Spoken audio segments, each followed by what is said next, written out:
వరాహిమాత అమ్మవారి గురించి వివరించాలనుకుంటున్నాను. వరాహిమాత అమ్మ శక్తి రూపాలలో ఒకరు. అయితే ఈ వరాహిమాత అమ్మ రాత్రిపూట మాత్రమే ఎందుకు పూజలు అందుకుంటుంది? పగలు ఎందుకు పూజ చెయ్యరు? అసలు ఈ వరాహిమాత అమ్మ ఎవరు? ఎలా పుట్టారు? వరాహిమాత భర్త ఎవరు? ఈ వీడియోలో నేను పూర్తి కథను వివరించబోతున్నాను. వరాహిమాత అమ్మ గురించి చాలా పురాణాలు ఉన్నాయి. హిందూ పురాణాల్లో కూడా దేవి భాగవత పురాణాల్లో రక్తబీజుడు అనే రాక్షసుడు ఉండేవాడట. దేవులను, మనుషులను, ఋషులను చిత్రహింసలకు గురి చేసేవారు. అప్పుడు దేవతలందరూ అమ్మ పార్వతీదేవి సహాయం కోరగా పార్వతీమాత దుర్గా అవతారంలోకి మారి రక్తబీజుడితో యుద్ధం చేయడానికి బయలుదేరుతుంది. అప్పుడు యుద్ధ సమయంలో రక్తబీజుడు నుండి రక్తబిందువు నేల మీద పడుతుంది. అలా రక్తబిందువు పడినప్పుడు ఆ రక్త బిందువు నుండి మరొక రక్తబీజుడు ఉద్భవించేవాడు. అప్పుడు తనకు ఒక వరం ఉండేదట. ఆ వరం కారణం వలన రక్తం నేల మీద పడినప్పుడు ఆ బిందువు నుండి నేను ఇంకొక రక్తబీజుడిని ఉద్భవించాలి అని కోరుకోగా ఆ కోరిక వలన రక్తబిందువు పడినప్పుడల్లా ఉద్భవిస్తాడు. అందువలన అమ్మ సంహరించడానికి రక్తబిందువు నుండి వేలాది మంది రక్తబీజులు పుట్టుకు వచ్చారు. అప్పుడు అమ్మ రూపంలో నుండి సప్తమాత్రికలను పుట్టించింది. వారు 7 అమ్మవారు రూపాలు జన్మించటంతో వారు తాంత్రిక శక్తులు ఉన్నారు.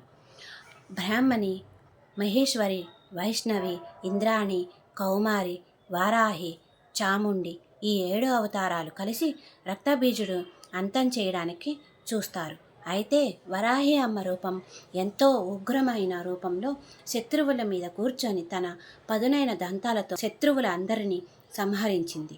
ఆ తరువాత దుర్గాదేవి రక్తబీజుడిని ద్వంద్వయుద్ధంలో 7 అమ్మవారులు కలిసి సంహరించినట్లు దేవి భాగవతంలో ఉన్నది. ఇలా జరిగిన తర్వాత భాగవత పురాణంలో హిరణ్యాక్షుడు అనే రాక్షసుడు ఉన్నాడు. ఈ రాక్షసుడు భూదేవిని చిత్రహింసలు పెట్టేవాడట. కానీ హిరణ్యాక్షుడు భూదేవిని చిత్రహింసలు పెట్టకముందే వారాహి అమ్మ కోసం తపస్సు చేసి వరమును కోరుకున్నాడట.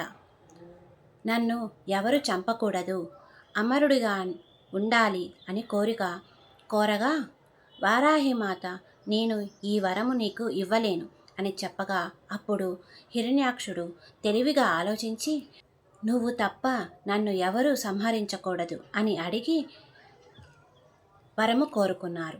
అప్పుడు వరాహిమాత సరేనని ఒప్పుకున్నది. నేను నీ భక్తుడను, నీవు కూడా నన్ను చంపకూడదు అని అడగగా ఆ వరానికి కూడా సరే అని ఒప్పుకున్నదట. అప్పుడు హిరణ్యాక్షుడిని చంపడానికి వరాహి అమ్మ రూపం నుండి వరాహస్వామి ఉద్భవిస్తాడు. వరాహస్వామి హిరణ్యాక్షుడిని చేసే పాపాలను చూసి వరాహస్వామి ఆ హిరణ్యాక్షుడిని సంహరిస్తాడు. అలా అవతరించిన విష్ణు అవతారమే వరాహస్వామి. ఇక మత్స్యపురాణంలో శివుని చెమట బొట్టులో నుండి అంధకాసురుడు అనే రాక్షసుడు పుడతారు. పెరిగి పెద్దయిన తర్వాత ఆ రాక్షసులందరికీ అధిపతి అయి దేవతల మీద యుద్ధానికి మొదలు పెడతారు. అప్పుడు శివుడు అంధకాసురుడిని సంహరించడానికి పార్వతీదేవిలో వరాహి అమ్మవారిని స్మరించినట్లు మత్స్యపురాణంలో ఉంది. అయితే అమ్మవారు శత్రునాశనానికి పుట్టుకు వచ్చేది. ఇక వరాహి అమ్మవారి భర్త ఎవరు? వరాహిమాత అమ్మ భర్త వరాహస్వామి అని అనుకుంటారు అందరూ, కానీ కాదు. ఆదిశక్తి స్వరూపమే పార్వతీమాత. ఎలాగో పార్వతీదేవి నుండి ఈ సప్తమాత్రికలు పుట్టారు, అలాగే శివుని స్వరూపమైన భైరవుడు నుండి అష్టభైరవులు పుట్టారు.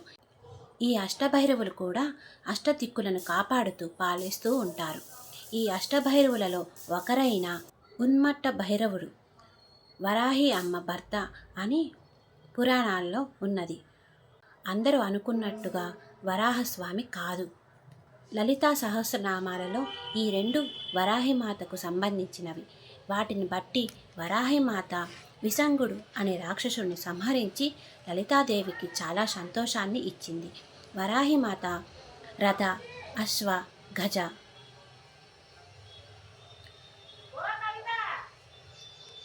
ఇక వరాహిమాత భర్త వరాహస్వామి అనుకుంటారు అందరూ. కానీ వరాహస్వామి కాదు, ఆదిశక్తి స్వరూపమే పార్వతీదేవి. ఎలాగైతే లలితా సహస్రనామంలో ఈ రెండు వరాహిమాతకు సంబంధించినవి. వాటిని బట్టి వరాహిమాత విసంగుడు అనే రాక్షసుని సంహరించి లలితాదేవికి చాలా సంతోషాన్ని ఇచ్చింది. వరాహిమాత రథ, అశ్వ, గజ, లలితాదేవి అశ్వాలకు అధిపతిగా ఉండేది అని పురాణాలు చెబుతున్నాయి. ఇలా చాలా శక్తివంతమైన అమ్మవారు ఈ వరాహిమాత.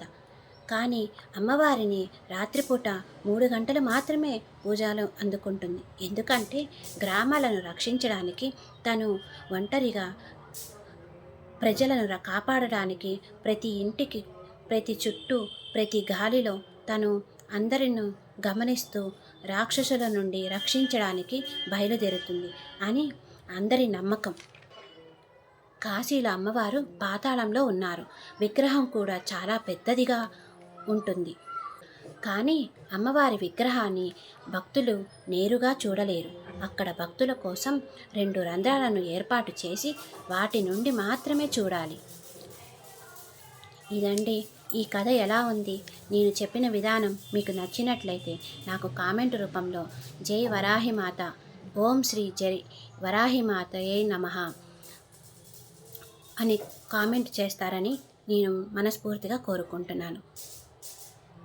ఒక మాట, అమ్మవారికి మంగళవారం, శుక్రవారాల్లో ప్రత్యేక పూజలు అందుకుంటారు.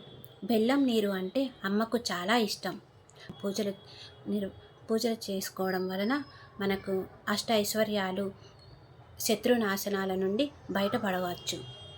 జై ఓం శ్రీ వరాహి దేవియే నమః.